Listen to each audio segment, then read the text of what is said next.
Պարզվում է Հայաստանում ընդունված օրինագծերի մեծ մասը եփում է կառավարությունն ու տակ-տակ ուղարկում Բաղրամյան 19 հասցեում գտնվող ազգային ժողով։ Իսկ այնտեղ մնում է միայն քվեարկել, համեղեր այն, թե ոչ։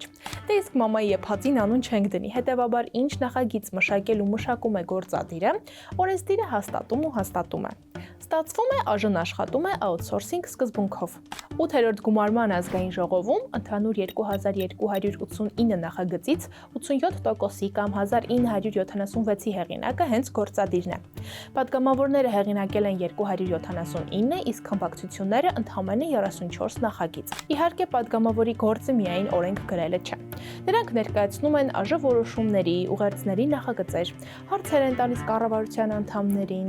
աշխատում են հանձնաժողովներում ու ենթահանձնաժողովներում, ելույթներ են ունենում, վիճում են, երբեմն այնպես բուռ են, որ հերթը հասնում է իրար ծեծելուն։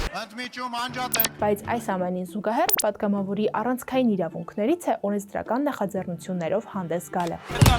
Ու հենց այստեղ է պարզվում, որ 8-րդ գումարման խորհրդարանի 64 պատգամավոր այս տարիների ընթացքում այդպես էլ չի հեղինակել գեթ 1 օրենսդրական նախագիծ։ Իսկ իմանալու համար, թե ովքեր կան այս ցանկում, կարդացեք Infocom-ի հետազոտությունը, որը պատմում է օրենսդրական նախագծեր ներկայացրած ու չներկայացրած պատգամավորների մասին։